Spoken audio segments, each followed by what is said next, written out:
Welcome, everyone. We are so honored today to be joined by Steve Cartin. Steve and I go back a few years. I don't want to We say do. how many, but we were younger once and met each other at a conference and had some time to talk with one another about our real shared passion for helping people who are in practice to be more profitable, to be more successful, and really to be more fulfilled within what they're doing. And as Steve and I got to know each other, not just at our current professions and current roles, which we'll talk about more later, I got to know a little bit about Steve's background and found out that we do share a common background of military, then career change. So, Steve, you give us just a little snippet of your background for the folks that are listening in. Well, you mentioned the military career change. That was kind of an interesting kind of segue into my whole dental thing. When I was finishing up my military career, I was asked to write some software for a dental company that my mother worked for. And so I just did it as a favor. And they liked what we did. And just one thing turned into another. I became a consultant to that company, mostly in the marketing kind of technology area because of my engineering background, and then just kind of developed the whole interest in the dental business. Later became the CEO or the general manager of that company. Didn't have a CEO, and served them, and later went out on my own, worked for Jameson Management, managed one of their regional areas for consulting. Went back to working with that former company where I'd been general manager, and finally ended up starting my own consulting business back in 2008, and did that for 10 years before I launched my current business, Dental Office Support, which we launched at the Hinman back in March of 2018. So from engineering through the military into dental was kind of an easy go for me. And I had an interest in business, and dental was something I could really kind of wrap my head around. So that's where I've been really, work wise since about 1990. So, dental office support, you actually support dental practices and the practitioners that own those practices with an interesting twist. Can you give us just a smidge for background on what it is that you actually provide to a dental service provider? Yeah, so we have about 65 practices around the country. Some are very small practices, some are large groups. And when I say large groups, the largest group we have is 7 practices in the Miami area. But we take care of a practice of any size. Some are DSOs, some are uh, local practices that are owned by a DSO or that have a significant relationship with the DSO. So it doesn't matter if you're private, you're DSO, if you're small, if you're a group. We serve practices of all kinds across the country by providing, maybe I'll call it insourced rather than outsourced. Mm. Insourced services where we bring the expert into your practice every day, into a workstation in your practice, and we get the work done that would otherwise bog practices down, or maybe they're not right now positioned to do it efficiently. You know, we've talked at length before our session today about different ways that we see owners kind of moving from a inefficient state to a more efficient state after you've worked with them. And you and I are both honored to be able to work together with a client that we serve in our role and you serve in your role over the past many years, many years. Right. So I've seen and heard firsthand from them some of the things that you bring to the table, not just from the technical approach, but really that consulting background that you bring, helping them know how to implement the services that you offer through dental office support well within their practice and kind of tailor it. As you deal with dentists and practices around, where do you see owners wasting time? Well, time is the big thing, isn't it? It's the one thing we can't get back. Uh, Mm. someone said a long time ago that we need to redeem the time. And so Mm. when I think about time, I think about, what we got to do to make the most of it. My grandmother used to get these S&H greenback stamps at the grocery store, and every few months we would go over to the S&H Greenback Redemption Center, and we would redeem those stamps for something of value. We would hand them the stamps over the counter. They would hand us back a baseball glove or a blender or something like that. Um, so when we talk about redeeming the time, we're talking about taking that time, something we have in one hand, and exchanging it for something in the other. And so wasting time becomes Mm. a not only a loss, but it becomes a loss of opportunity. And when you waste time, you give something up, you give that time up, and it doesn't add to the mission, to the morale, to the maturation of the people, or to the margin. And unfortunately, the busiest person in the practice, usually the doctor, gets found squarely in the middle of those costly time wasting things. Right. So it's not that the doctor's in the lab playing Candy Crush on the phone or something like that. It's almost always around the matter of systems. So Mm. wasting time, either the doctor is the system, which pulls them into a never ending decision making process when they're trying to need to be doing other things, or there are multiple people in the practice running different systems, and that creates Mm. inconsistencies that require the doctor's constant intervention. So instead of leading, a doctor, a practice owner, ends up answering questions or fixing problems that really shouldn't exist in the first place. And if you're in Mm. the early years of your career, you can absorb a certain amount of that. But as you get closer to life's transitions, that inefficiency begins to be a compounding kind of thing. It starts draining not just time, but in doing so, it devalues all the things over which you have a responsibility for stewardship. So at the ground level, it feels like we're getting things done because we're making lots of decisions. We're doing this, we're doing that all Mhm. day long. We're turning from this to that to this. It feels like we're really multitasking, but from Right. 50,000 feet, it's clearly very inefficient. Mm. Yeah, inefficiency can creep in a lot of times. And if you're busy doing all the things, spinning all the plates, that inefficiency can actually feel normal. Where do you see that inefficiency creeping in and feeling normal? Yeah, it really does. Anything that you kind of do over and over really does feel normal a lot of times. And so that's part of the problem is that even though it's a time waster, it creates a lot of inefficiency because you do it over and over and over. It's hard to get yourself out of the mind of thinking, okay, well, what is really normal as opposed to what I think is normal. Right. So, from my perspective, in a lot of different roles, I think there are like five normal feeling inefficiencies that Mm. happen in a lot of dental practices. One is that new patient phone calls go to voicemail. That becomes normal. It's crazy. Mm. Or a practice is writing off a lot of treatment. Or the hygiene schedule doesn't grow from year to year. You're adding new patients, but you're not growing hygiene. What's the problem? That becomes very normal, it seems. And then there are just unresolved claims that are always out there. That feels normal. And Mm. lastly, not letting or doing things manually with a pencil and a calculator that practice management software is meant to do, the heavy lifting with. So those kinds of things feel very normal in a lot of practices. And four of those five are solidly kind of front office area things. The hygiene schedule's different, but let me address just one of those. Let's talk about those claims being out there. Mm. And it's a practice would almost agree that we're always going to have there are always taxes and death and unresolved claims. So Right. we see among our clients, on average, in a location, about 400 claims per month being posted.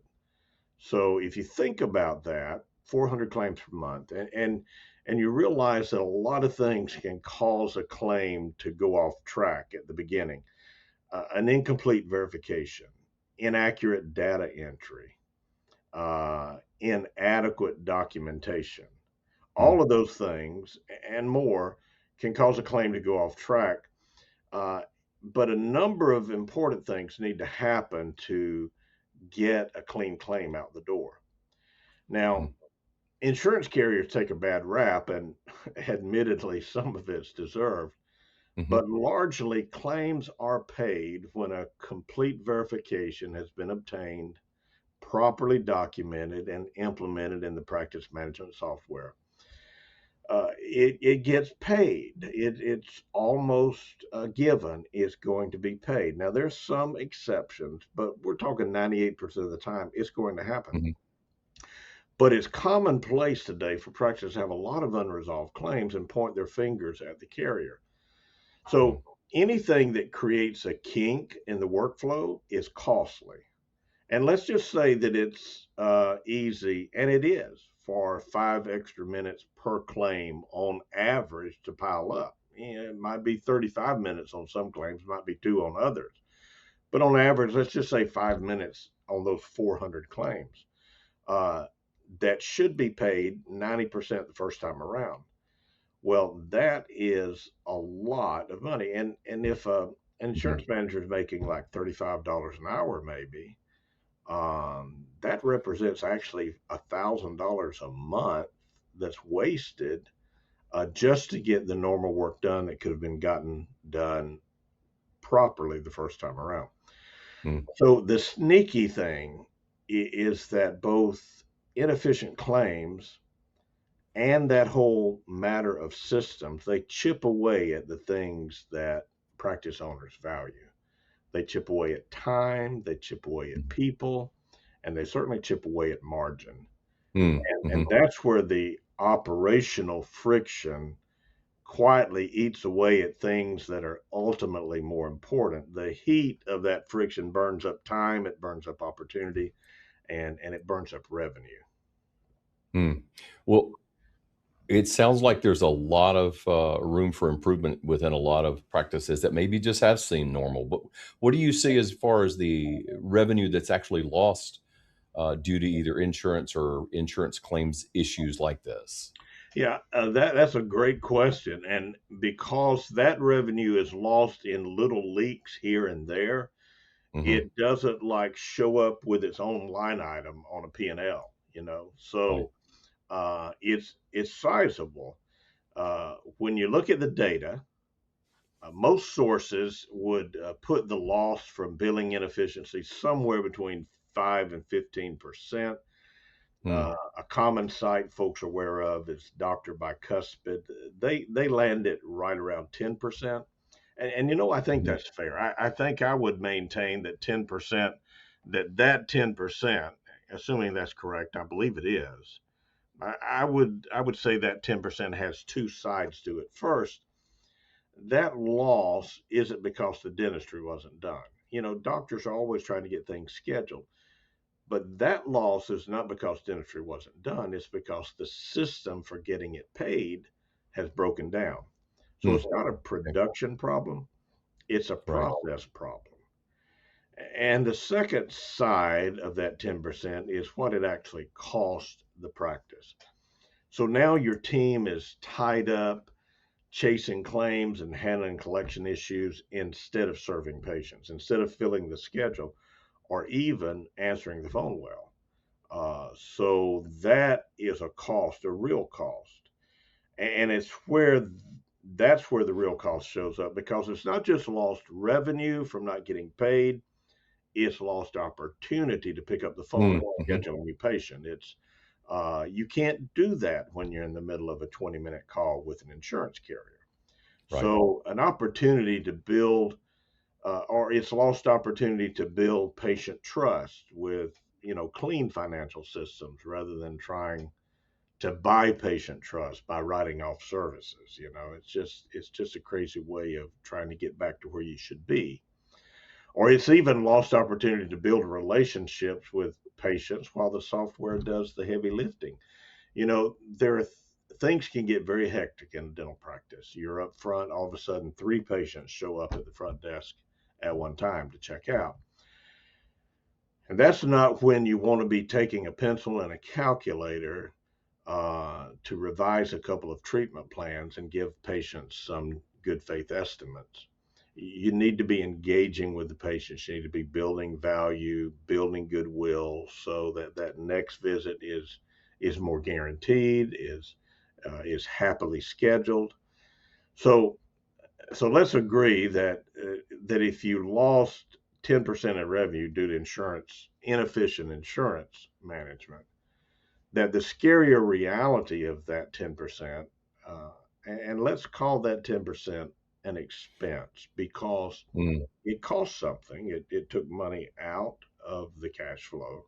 So I'm going to call it an expense. So yeah. by not doing the insurance management piece well, you have a 10% expense. And the crazy thing is that you bought something with that expense. You bought lost opportunity and Hmm. you bought lost goodwill.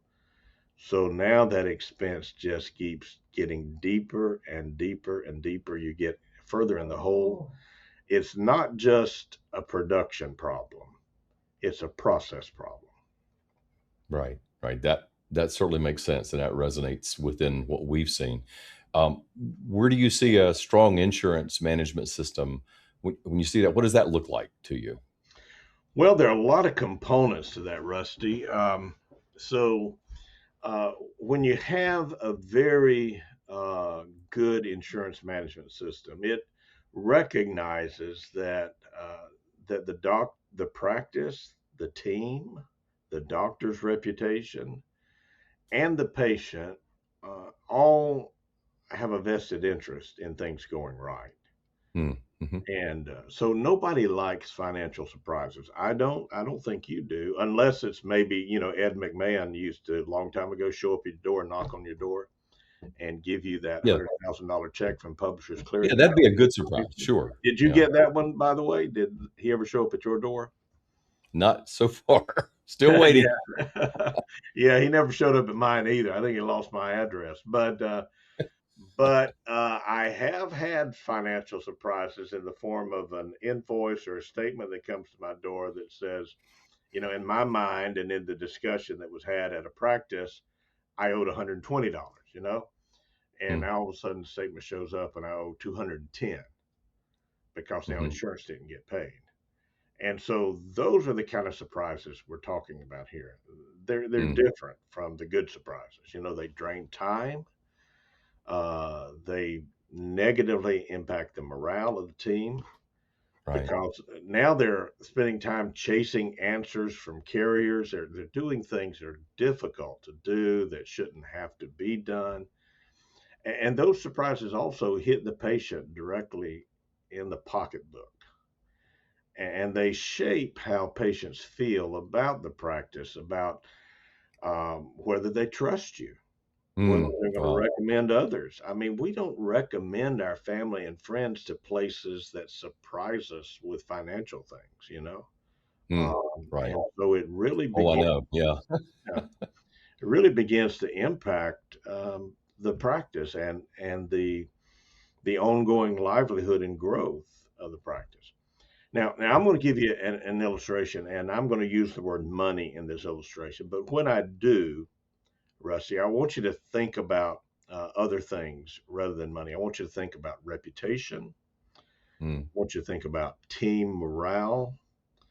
And I want you to think about bandwidth for growing and even patient satisfaction. So I'm going to say yeah. money here once or twice in what I'm about to say. But when I do, I want you to think about all those important things: reputation, team morale, bandwidth for growing, patient satisfaction, not just the financial component.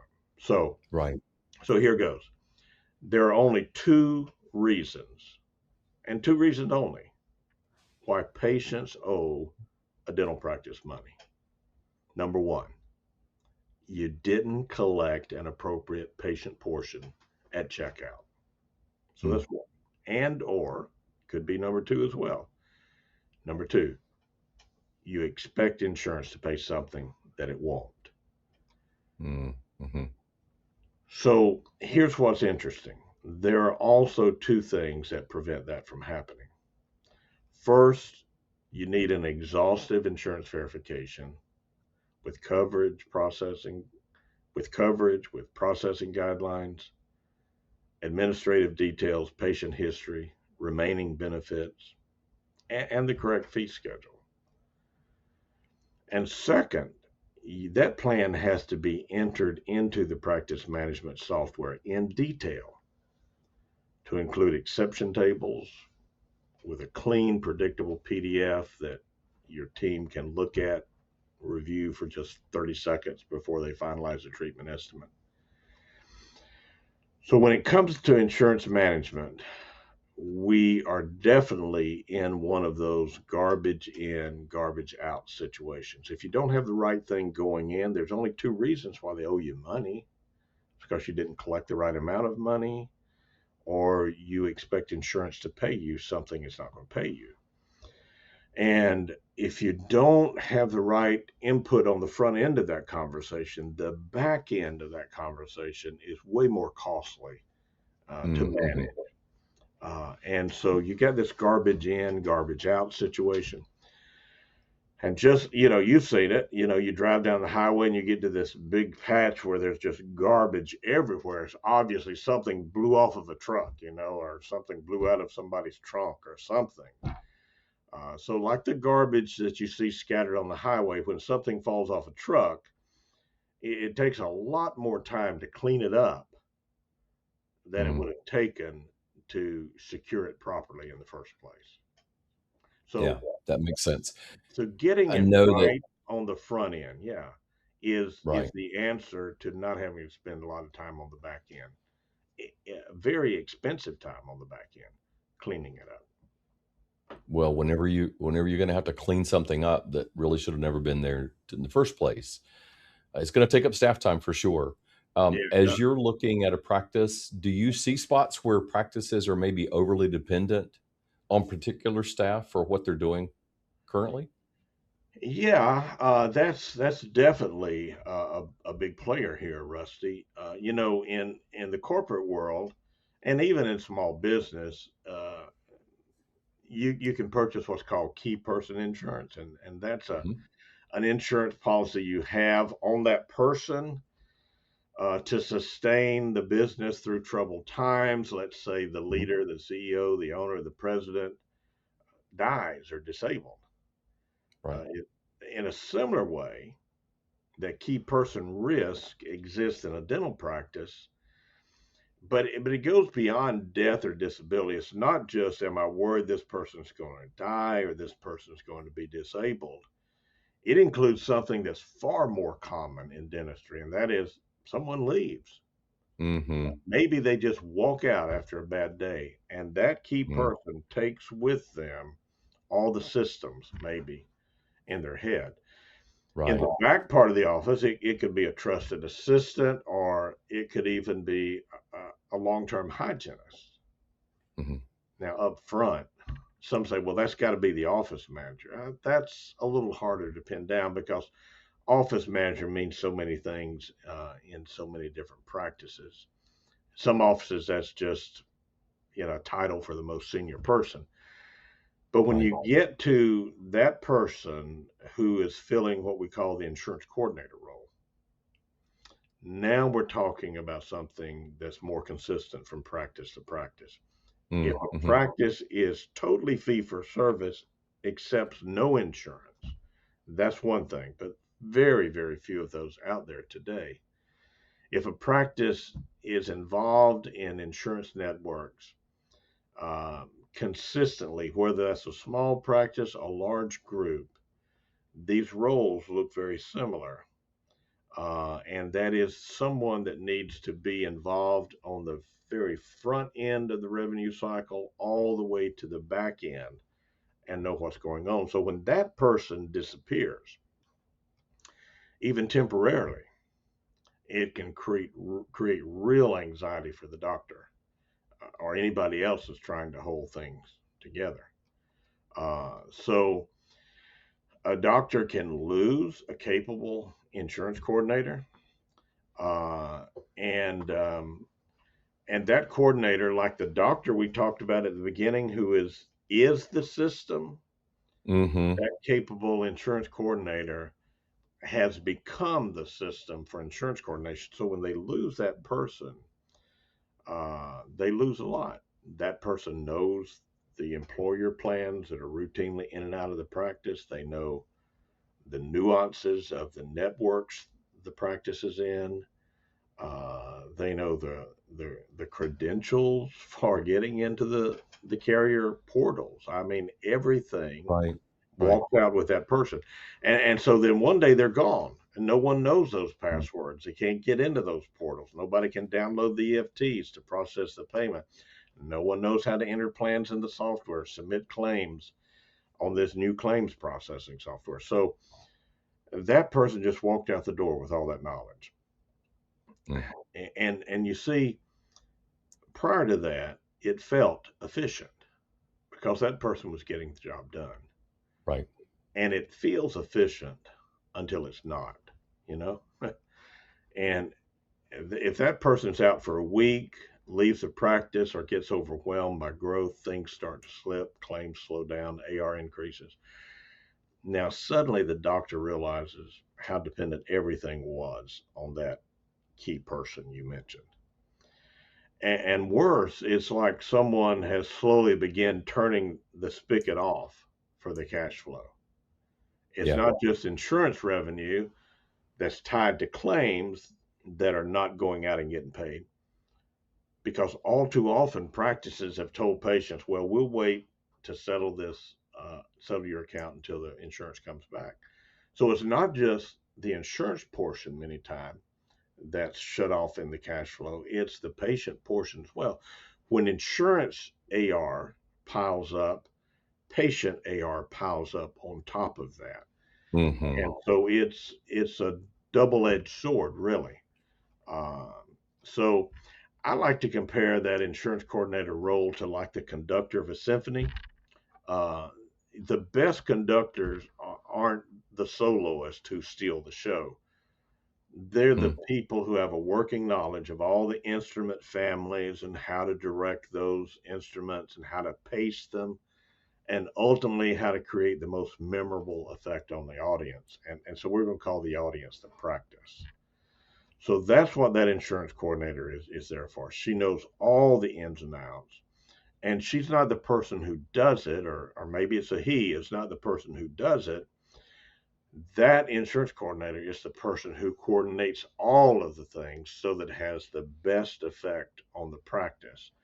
And so the goal is not to remove people, great people, from the process. The goal is to build solid systems Right. that allow great people to flourish every day without undue stress. And that's what creates stability. It creates scalability, and that's Mm-hmm. tremendously important. And it ultimately protects the value of the practice when you have gotten a conductor of the symphony and not a solo violinist, you know. In the exit planning world that I often work in, that whole idea of building systems and processes that transcend an individual is a key, whether it's the owner, the doctor who's become that system, or maybe a key person within the practice. And if that's not done, it sounds like it creates a lot of risk from what I'm hearing. There's certainly a revenue risk, a reputation risk, and all these other risks that really can mount up in tangible economic, but also in real human capital ways. What are the risks that you see? What does it create not having these systems in place? Well, let me just kind of back up and play off of the example situation I gave you of an insurance coordinator walking out, leaving. So here's a real world example of that very thing. I'm thinking of a practice where an insurance coordinator was excellent, but everything ran through her. She had the portal logins on a spreadsheet that she owned. She understood the ins and the outs of the major carrier networks. And she even fixed claims that other people had submitted incorrectly. But instead of training the team to do things correctly, she just solved all the problems herself. So over time, Mm. she became a very valued member of the team in a kind of a narrowly defined way of defining value. She became a very valued member of the team, but all that knowledge stayed in her head, you know? So then some health issues came up and she missed a few days. Then she had to take a leave of absence. These are real situations. This is a real situation. And almost immediately things began to unravel. Claims fell behind. No one knew how to step in, and the doctor just simply wasn't getting paid. The checks Mhm. quit showing up at the mailbox. So what made it worse was the timing. It happened right around a holiday slowdown. Mm. So there was no production during that Mhm. long holiday period. There were no collections rolling in from that missed production. And worst of all, there was no system for recovery. Mhm. It's like a computer that just hard dies. It Mhm. can't, you've lost everything in it, it can't be recovered. And that's the risk. Mhm. When one person is the system, the whole operation becomes pretty fragile. Mm. Right. And the truth is that it's not a people problem, it's a systems problem. Now, to his credit, the doctor who called me realized that right away.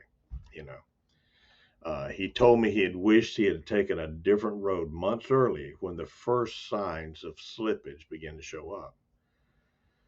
So the team had, at that time, the team had been split kind of simply. One lady handled all financial and insurance things, the other lady handled scheduling and patient care.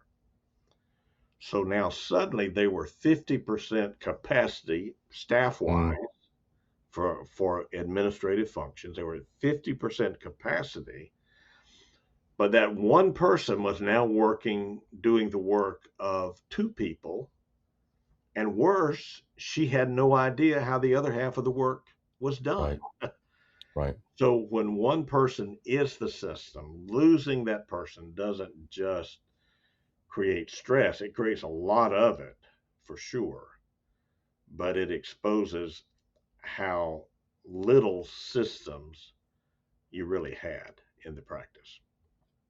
Well, that's a lot of stress being put on a system for an individual person. And it sounds like all of that is within that sphere of operations. How do you see operations actually affecting value, Steve? Well, other than leadership, operations really stands out as the most direct driver here in a dental practice's value because operations determines two key factors related to the bottom line. Number one, how consistently and how effectively are, I'm sorry, I shouldn't say effective, how consistently and how efficiently production turns into collections. When it Mm. comes to consistency, you want to know that when you put an appointment on the schedule, it's going to move the needle forward. Right. And every appointment's different. It'd be crazy to think that you could schedule a patient and just kind of in a shot in the dark kind of thing. We're going to put them on the schedule and see if it sticks. Well, that would be crazy. Um, but a process says I'm going to put a patient on the schedule, and out of this 1 hour, 90-minute time slot, I am going to get a certain amount of production. I know this is going to happen. That's going to be a little up and down, but I can depend on. I put a patient on the schedule, I get production, I get paid. That's a process. So Right. when a patient phones your practice for an appointment, uh, there's some kind of almost like machinery that needs to kick in, some operations that need to happen like a, a well-oiled machine, let's call it. Hmm. Hmm. And if any of those steps go awry more than once, it needs to be addressed so that it doesn't happen again. So it doesn't become an impediment, a kink in the workflow. Those impediments waste time, they waste money, morale, they waste goodwill. And Right. so Right. operations need to move smoothly and efficiently, and kinks need to be dealt with. Okay. So here's an example I love to give, and it kind of rings true with everybody. Imagine that you or I are just average consumers. We know nothing about dentistry, okay? And we're standing across the street from two dental practices. Now, and we're going to count the patients going in and out of the both practices all day long. Now, both practices have one doctor. Both practices have two hygienists. Dr. Turtle, we'll call him, owns practice A, and 21 patients go in the practice that day. Dr. Hare, he owns practice B, and he sees 30 patients, nine more than Dr. Turtle saw. So you and I do a little math on the street, and we conclude that Dr. Hare's profitability is about 43% higher than Dr. Turtle. That's the difference in 30 over 21. And with two hygienists and 29 patients, we know that practice B doesn't have many high production appointments. Now, you and I don't know that as consumers, but the reality is if you've got 30 appointments with two hygienists and a doctor, there's not many high production appointments there. The doctor's time is spent removing sutures, doing reviews, doing Mm-hmm. small tooth surface fillings. The reality is Dr. Turtle's profit is likely 50% higher, even though he's Right. only seeing 21 patients. The other doctor's seeing 30. And not only that, Dr. Turtle hasn't had the expense or the stress of turning rooms around nearly as much as the other Mm-hmm. doctor. Right. And Dr. Hare's staff hasn't been able to spend any time with their patients like Dr. Turtle's staff has. When I worked for Kathy Jameson, she had a quote I'll never forget. And she said, the goal in dentistry is to have a full schedule, but with as few patients as possible each day, Mm. and to deliver as much dentistry as appropriate on that schedule. So, what you're looking for is you're looking for big appointments, full schedules, doing all the appropriate dentistry you can. That is a system that translates into profit. And and operations is king there. It rules. That is, you've got to have the right system up front when the phone's being answered. You got to have the right scheduling protocols. You got to have the right insurance management. You got to have the right treatment coordinates. You got to have put all those things together. And so when you do that, the operations begins really to turn that practice into a machine where there's less stress. Patients are happier. They get more time with the team members, and it's just better all around for everybody. I know, Steve. Just for me personally, the my dentist. I don't know, probably started going to that practice 20 years ago. Um, that practice dentist was probably mid-career. She ended up going towards latter part of her career, brought in an associate who ended up becoming the practice owner. She's gone now. She's on vacation all the time Right. and is loving her life. And they had Absolutely. a really good transition. I'm still there. Other patients, as far as I know, are still there. I know that when we look with clients at transition, it's not always that seamless. Tell me, what do you see that makes a practice easier to transition? Well, we've been hammering away at this matter of systems, and I'm going to stick right there because a practice is so much easier to transition when it runs on systems rather than personalities. You Yes. can transfer systems in with a turnkey kind of thing. You can't always transition personalities. And Hmm. so the more that day to day success depends on clearly defined workflows instead of specific people, the smoother the handoff. So, as you might expect, we've worked with practices before they transition, practices who are in the middle of a transition, or even after a transition. and sometimes a client sells to a corporate. We've been in all phases of that, and Right. we've got one such client who did this more than 4 years ago, and we're still working with the offices they purchased. Um, Hmm. so and sometimes DSOs have their own way of doing things, and we see a lot of DSOs today. Particularly, it seems like they're more what would be aggressive in purchasing pediatric practices than any other. Hmm. But so we've seen all of this kind of play out with DSOs acquiring practices, individuals, associates like you're talking about buying the practice. So change management is a big deal, and if you're dealing with all the transitions of a new practice and the added change management that comes into inserting new people into the process because someone didn't like the transition, they left, it wasn't what they wanted to do the rest of their life, now you're dealing with a lot of change. There are a lot of things change. So uh, there are some things that we can learn from all this, and that is that the more you can um, confine that management of change to a smaller plate of work that the new owner has, so much better things are going to move forward. You won't, as a new owner, you want to be able to pick it up things and then move forward. You don't want to be having to clean things up. As the exiting owner, you want something you can hand off that somebody can say, "Oh, okay, I need to turn the key, I need to press the button, get started, and off we go." Right. So that may seem simple, but the reality is you build those systems before you want to transition, not 6 months, before your sell date.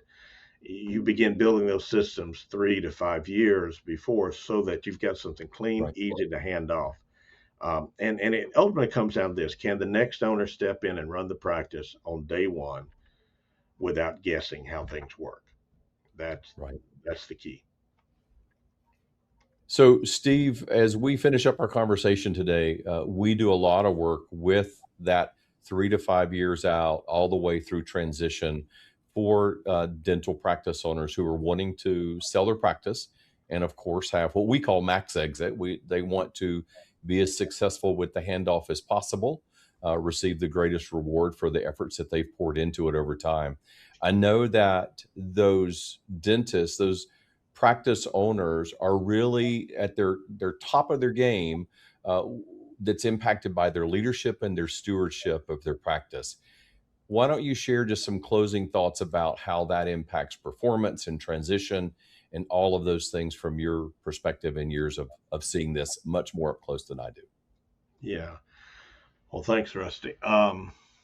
So you're using the terms leadership and stewardship, and those are both very good and appropriate terms. I'm going to modify that a little bit to say leadership and management, Hmm.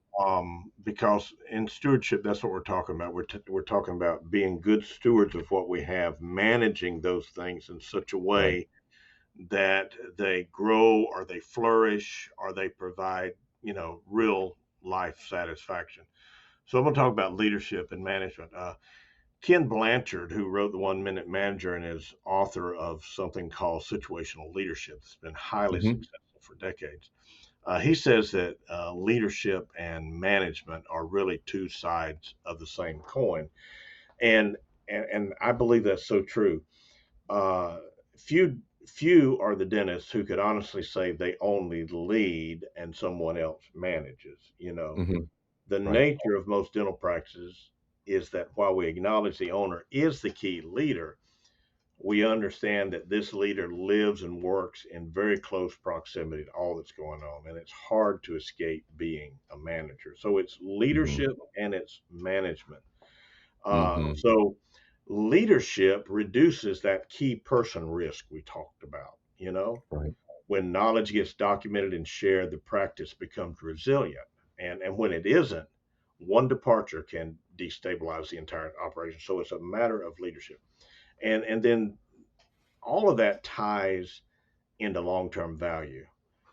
Buyers, they don't just evaluate revenue, they evaluate systems. Predictability is big, and transferability.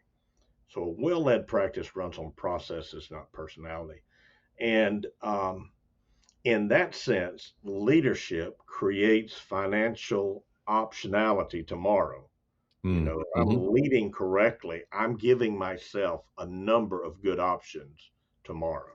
It gives the owner the ability to scale, to slow down, to sell, and to do all that on their own terms rather than be forced into a decision by operational strain. Now, on the other side, that management part, remember, leadership's one side of the coin, management is the other, or we'll call it stewardship. And Hmm. that's the day to day expression of responsibility over what's been entrusted to you, your time, your people, your systems, and then even opportunity. So, stewardship shows up in how a practice or an owner manages time, and attention to the details that are going on. So instead of allowing inefficiencies to consume the doctor and the team, stewardship means building systems to protect it. Uh, Clean schedules, accurate verification, streamlined financial processes. Time reclaimed from chaos can be reinvested into patient care, team development, or even strategic growth. So, stewardship involves developing and multiplying people. And so, you don't want your practice to rely on one hero.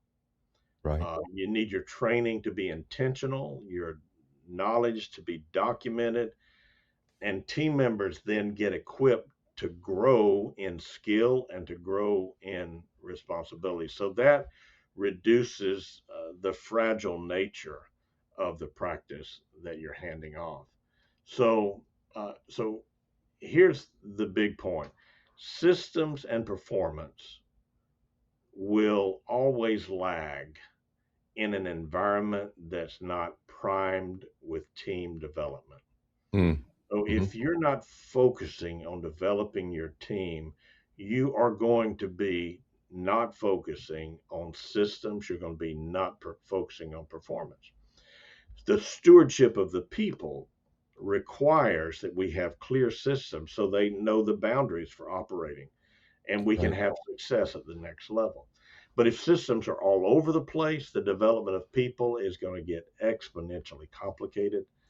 So, in my mind, systems and stewardship go hand in hand. The systems are the things that allow us to make the most contribution to our team, to our growth, our scalability.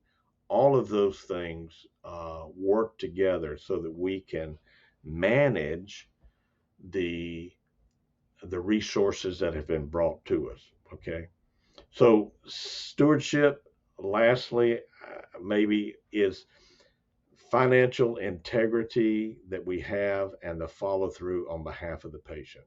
That's that would be what I would say is a good definition of stewardship for a dental practice. Doing the financial things with integrity and following through on behalf of the patients because it's the patients we serve, right? And then that stewardship aligns with the future. A practice that is, when you do those things, the practice that is stewarded well, managed well, is easier to transition tomorrow. Clean systems, reliable data, and a capable team create those options, whether that means expansion or a partnership or even an exit. Stewardship does that. And so when we think of a steward, we think of one who, when all is said and done, has been found faithful. Faithful with the people they've been given, faithful to take care of the patients that have come their way, faithful to handle the financial things. So when a person looks in at a dental practice and makes an evaluation of that, yes, the doctor's name is over it, but what they're trying to decide as a consumer is this a place I can trust? And if the overwhelming um, appraisal of patients is this is a trustworthy practice, that's going to be the overwhelming appraisal of a potential buyer or Mm, someone that's coming in to be a partner in the practice, because it's something that can be trusted. So we need to lead, we need to put the right people in the right places, but we need to manage well. We need to steward well, and that is to give them the right things, the right tools, so they can do their jobs, do them effectively, and the needle does get moved forward. So, um, stewardship answers a simple but weighty question, I think, and that is, am I managing this practice in a way that multiplies its value over time? And if the answer to that is yes, then both the present and the future are strengthened. mm. Well said. Steve, thank you for this intro into systems management mastery. You are truly the system master for this world. Any doctors that are out there who are faced with things like this on a regular basis and not really sure how to proceed, we're going to make sure that we have your contact information available to them. Thanks for sharing your time. Thanks for sharing your expertise and your experience, the real world experience of grinding it out. I appreciate you being here. Well, Rusty, I appreciate the time. It's always fun to talk about this. There's a lot of things involved in dental practice, but doing it well provides a lot of satisfaction for a lot of people. The not the least of whom is the owner, as he makes his decisions for today and tomorrow. Right. Thanks again, Steve. All right, thank you, Rusty. Talk later.